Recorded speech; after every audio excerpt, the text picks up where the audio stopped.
Let's adjust the camera. I'm live.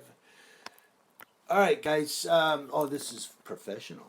So we're gonna have a little breakfast here, and we're gonna talk. I don't know whoever will end up watching this, but let's have some hash browns. How many people like these? What do you call them? Fabricated hash browns. Yeah. I love grease and salt. I guess. Look at that. That's what I'm talking about. Can you see that? That's grease. I mean, it's great for the heart, you know. It's great for the good old blood pressure. Yeah, grease and salt and potatoes. So, fake potatoes, right? I'm just going to talk about some stuff, and you guys can comment below on anything that I talk about that's interesting to you. The first thing is driving. Look, you guys got to be careful when you're driving. Okay, I mean, I went out and did a story on some of my facial expressions. Or I forgot to say, "Hey guys, we're having breakfast today." So I went out and I did a story last night on a vehicle accident. It was a one vehicle TC truck versus a pole. And apparently the guy succumbed to his injuries. He just didn't make it. Let me tell you guys something. You got to drive safe. And I'm not saying he was driving unsafe. I'm not saying that. However, something happened to where his truck ended up in a pole. And, you guys just have to, I've seen people as I drive to work and back. I'm going to give you a quick lesson on traffic signals, okay? Green is the color of grass. Green means go. Red, the color of, a heart, means stop. Now, stop means you're not moving anymore. It means tires aren't moving. They're just sitting. That's stop. So when the light turns red, you stop. Okay? That means you're not moving anymore. That means you're not going forward. When the light turns red, you're not moving forward. You stop. I think there are people that have missed that concept. Then, of course, there's the people that want to turn left when their light's red. What you must have to understand is that if it's a green left turn arrow and it turns red, there's probably people going to be coming in front of you. And if it's just a regular light and it turns red and you think you're going to turn left real quick, there's probably people going to be coming across. Now, are we understanding ourselves? So you have to drive safe, and I'm not just talking about the accident from last night that I filmed. I'm talking about all time. I'm talking about over a period of time, I see people driving unsafe. Just on the news this morning, they had a guy hit 3 cars on the freeway in a road rage, driving in between people, banging people, and then stopped on the freeway. They didn't give us the disposition of it or what happened to that driver. But I mean, come on, man. You're in a car. We need to drive safer. Anyway, we got bigger stuff to talk about. 2 celebrities have passed away, both comedians, Don Rickles and Charlie Murphy, the brother of Eddie Murphy, and the guy who gave back his check at Grambling University. Remember that? He said, Grambling, you can have it back. Here's your check. He didn't want the money, I guess. So, but those 2 celebrities have passed on. Now, the celebrities die in threes, they say. See, celebrities always go in threes. Who's going to be the third person? Let's take a pool on who's going to be the third person. I'm not going to name anybody, because I don't know anybody that's really... I mean, do you ever really know when a celebrity's sick? Like when Bernie Mac passed away, A lot of people that were close to him said, I didn't even know he was sick. So do you really ever know? I didn't know Charlie Murphy had leukemia. Yeah. But here he died of it. So celebrities always go in threes. So who's going to be the third person? Let's think about that for a minute here. I mean, who do you think would be the third? I think Jerry Lewis. I do. I think it's going to be Jerry Lewis. I mean, I love the guy, don't get me wrong. Jerry Lewis is great. But I think it's going to be Jerry Lewis. I think he's going to be the third person. And, or it could be Bob Newhart. Only because Bob Newhart was really good friends with Don Rickles. And losing a friend, that may cause undue stress on his heart. I don't know. But I see Jerry Lewis because he's a comedian. We've lost 2 comedians. Celebrities die in threes. Probably going to lose another comedian. Bob Newhart's a comedian too. I think it's going to be, it's going to be close between Jerry and Bob. Just let me know what you think. And how about Jerry Lewis's great interview? I never did talk about that, did I? Did I? I don't think so. How about that interview he did for the Huffington Post? That was classic. That was amazing. I wish Jerry would do more interviews like that. If you haven't watched it, you need to go back and search for Jerry Lewis interview with the Huffington Post. That was so amazingly classic. The whole time he's giving the reporter a hard time. The reporter's asking him questions. He's going, no. No. No. And then the reporter asks him, so what was Vegas like back then, Las Vegas? He goes, Las Vegas, was it? He goes, it was the same. And the reporter knows it wasn't the same, right? Vegas has changed. So he's kind of trying to get Jerry to talk to him about how it wasn't the same. And he goes, I mean, Jerry, was it like, was it a dusty cow town? Or, what was like performing there? He goes, it was like a dusty cow town. I mean, classic answer. Jerry Lewis is a brilliant man. Couldn't be. And then there's that point where the Huffington Post guy laughs. And Jerry goes, it's just creepy. So, I love Jerry Lewis. He's a brilliant man. You got to go watch that interview. I haven't seen it yet. And then at the end, he tells him, all right, clean it up. Get out of here. But back to the celebrities. Charlie Murphy and Don Rickles have passed away. And celebrities dying in threes. I think that Jerry Lewis, unfortunately, is going to be the third one. It's going to happen that way. Unless, hold on now. Unless the first celebrity, there was a little bit of a gap. The first celebrity was Bill from Big Love and Twister. What if he was the first celebrity and then Don Rickles was actually the second, which would make Charlie Murphy the third celebrity? So maybe we've already lost our 3 celebrities. Wow. I didn't even think about that until just now.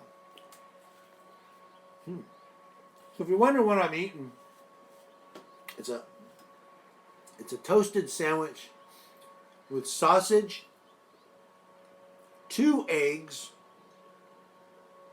ham, bacon, and full of cheese. That's right. It's called the Fully Loaded. So it's very, very, very, very, very tasty. So anyway, that's your celebrity news. And then moving on, what do you guys think about Donald? I know nobody likes to really talk about Donald Trump these days. They're like, yeah, cliche, old news. But I'm going to bring it up real quick. What do you think about Donald's newfound warmongering? Now, I have to be careful what I say here. only because YouTube has this new censorship thing going on. It's totally ridiculous. You say any word, one word, and just you might not even be showing or speaking about anything horrific. Just say one word and YouTube censors you. But Donald Trump's new warmongering. I mean, Syria and Afghanistan, and now he's threatening to go to Korea. I mean, this guy's like, what am I thinking of? This guy's like Attila the Hun, right? Attila the Hun. He's just going through and just tearing up stuff. I think Donald Trump has watched too many episodes of, or not too many episodes, but has watched the movie 300 too many times. You think? I mean, what's up with this guy? Is he like trying to be Alexander the Great of the 21st century? We're going and we're conquering all this stuff. I mean, people complained about George Bush, and Obama didn't do anything. I don't care. If there's any Obama supporters out there, sorry to say this, but we were attacked by the Muslim community. Not all Muslims. Let me preface this real quick. There are some really good Muslim people out there. There are. And I know a few. And they're really nice, and they're really polite, and they're very gracious. However, it was a part of the Muslim community that attacked us or was threatening us or coming against us, in most particularly ISIS.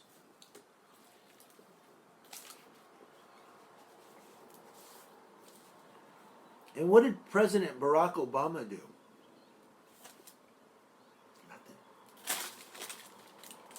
So he was a president that, Ronald Reagan, there's a guy with some backbone. Ronald Reagan was like, hey, you mess with the bull, you're going to get the horns. That's right, we'll give you one for the gipper. And if you don't know what I'm talking about there, you got to watch some Reagan footage. Some of you older people might get that. One for the gipper. That's what Reagan said. But Obama just didn't really, he didn't defend us. He didn't stand up for American rights, so to speak. He pretty much let us get pushed around by ISIS and all these other Middle Eastern groups. And it's a shame. And what I'm really doing here is comparing a little bit him to other presidents like George Bush Jr., GW, not GH. GW Bush, when they hit 9/11, he went up and stood next to the firemen and said, we're going to go kick some Middle Eastern ass. And he did, right? And he talked about WMD, weapons of mass destruction. And he talked about gas weapons in Syria. And people said, oh, you're full of crap. George, you're off the tracks, man. Well, now I want to know what you guys think, now that Syria used gas weapons on their own people. Maybe George Bush was onto something that Obama overlooked, that Trump says, that's not going to happen in America because we're going to take them out right now. And so Trump is, finally I guess what I'm saying is finally we have a U.S. president that has a backbone that's going to stand up for American rights, and he's not going to let the Middle East push us around. He's not going to let them push anybody around. Syria pretty much attacked their own people, and Trump said no. And he took them out. And, people are saying, well, see, all those people over there hate Trump now for that. But yet they interviewed that Syrian survivor who said, thank God there's a President Trump to come in and stand up for us when no one else would. I don't know, man. The proof is in the pudding. And I'm not talking about Bill Cosby's Jello gelatin. What happened to Bill Cosby anyway? A little sidebar. What happened to Bill? Where is Cosby? I haven't heard from him for a while. I haven't heard from his accusers. I'm not going to go into that. That's old news. But the proof is in the pudding with Donald Trump. You know, people like him. When a Middle Eastern person comes out and says, thank God he bombed over here to defend us and back us up, I don't know. It sounds like maybe he did the right thing. I want to hear from you guys. Don't tune out. Don't go, he's a Trump supporter. F you. Give me some factual. If you disagree with me, give me some argument as to why. Give me some fact-based argument, or just even your opinion. Tell me why you disagree with me. Don't just say, I hate Trump and you like Trump. Goodbye. That leaves us nowhere. Okay, so tell me if you disagree with me, why. Give me some fact-based stuff. If you're going to defend Obama, tell me why. Okay. Now, talking about Trump and the Korea thing, I mean, I don't know.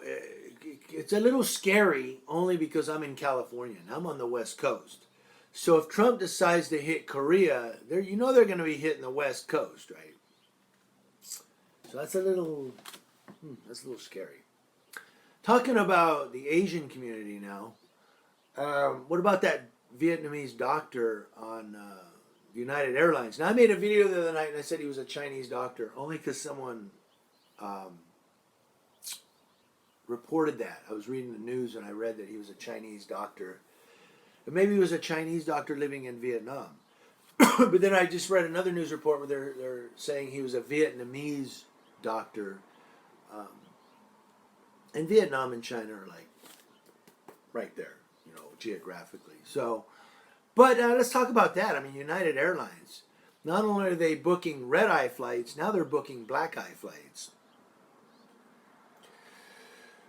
But they've lost a lot of stock in this incident. Now, Jimmy Kimmel, let's talk about Jimmy Kimmel real quick. Jimmy Kimmel was talking about this and said, that it's not really going to hurt their ticket sales. Although I think it has, right? Haven't their ticket sales gone way down? But Jimmy Kimmel said, unfortunately, people are still going to fly the lowest airfare. And even though you might get beat up on the airplane, people are going to fly the lowest airfare possible. So I want to know what you guys think about that. Do you think that just because some guy got drug off an airplane, I'm still not going to pay a higher airfare? I'll still fly United because if they have the lowest airfare, because I want to pay the lowest. Or are you the kind of person to say, look, I'll pay a higher airfare if it means avoiding this airline where they'll drag you off? Now, I've read story after story on this. I really have, and I'm trying to put together the whole thing, and there's so many different versions of what happened. But the most common version is that they overbooked the flight, and what happened was they offered $400 per head anyone that would give up their seat because they overbooked. And people were like, I'm on the flight. So the story goes that they then offered $800 and a hotel room for the night to anyone that give up their seat. Well, the passengers were like, no, man. I got me a ticket. I'm on a seat. I'm here. So then they said, all right, now we're just going to have to use an algorithm. And so they used some algorithm to choose 4 passengers. And what they said, you go, you go, you go, and you go. Off. Well, this doctor was one of the 4, and he said, I'm not going. No, I got patients I have to see. So apparently they said, no, you have to get off the flight. You, and you, doc. And he was like, no. So I guess they said to security, get him off the plane. Why? Because they overbooked the flight. Not because he did anything wrong that I know of. I can't find anywhere where he did anything wrong on the flight. Just that they said, we overbooked. You got to go because we screwed up. So now you have to get off the plane. I'm trying to make sense of this. I want you guys to help me out. Comments below. Help me make sense of this.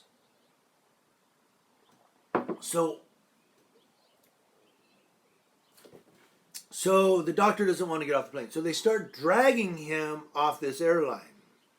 And he's like not wanting to go. He's kicking and he's screaming and busts his lip open. You can see blood all over his face. Or all over his chin.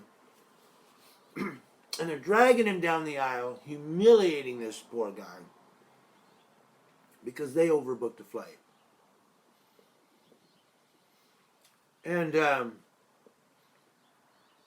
then some people came out with this other story that allegedly he was trading pills for sex. Yada, yada. Let's say that's true just for one instance. That was alleged. I don't know if that's true or not, but someone alleged that. So let's say for a minute that that's fact. That's just for a second. Not that it is, but I'm going to make a point here. Does that justify him being dragged off a plane and humiliated and his mouth busted open because the airline overbooked the flight? Well, he's trading pills for sex. Screw him. Well, what if he wasn't? What if that was you and they did that to you because they overbooked their flight? You see what I'm saying? Saying that, well, he did this. Two wrongs don't make a right. You ever heard that one? Two wrongs don't make a right. So no matter what that doctor did, he didn't do anything on that flight to warrant him being humiliated and injured because the airline overbooked the flight. They could have told him, oh, we're booked. Sorry, we're full up. You're going to... No, they didn't do that. They sold him a seat and gave him a ticket. And then said, aha, we screwed up. Renege. Renegotiation. You're out. Get off our plane. And I think that is despicable. I think he could probably argue a discrimination case. I just think it's, and I'm not saying the airline committed discrimination. I'm not saying that at all. I'm just saying he might be able to argue that because of his ethnicity as an Asian American. Not saying the airline would be at fault. Just saying that he could argue that. Which brings us to that point that in America, you can pretty much argue anything you want in a court of law and we're talking civil matter here, not criminal case. We're talking a civil litigation. You can argue anything you want as long as you can support your argument with evidentiary. Is it evidentiary or evidential? Evidence. Wow. That's what you call a blooper in live social media. As long as you can support your argument with evidence and like factual based argument. No, but what I'm saying is he could say, well, I'm an Asian American and I was dragged off and humiliated and they busted my face. They didn't do that to any other passengers. Is it because I'm an Asian American? Is that why? You see what I'm saying? He could argue that. That's the beauty, I guess, of the American justice system, the American courts. Or maybe it's not the beauty. Maybe it's the horror of the American court system. You guys let me know, the beauty or the horror. Comment below, beauty or horror of the American justice system. All right, I got to go, guys. I'm coming up on 25 minutes. That's about as long as I'm going to let this go because that'd be a good half-hour show. I don't have commercials, but Talk to you guys later. The real Jimmy Hens. I had breakfast with you. I had some coffee with you. If you're still here listening, God bless you. Don't go away because I'll be back and I will be around. I got to reach over now and press the finish button because I'm finished. Talk to you guys later. The real Jimmy Hens.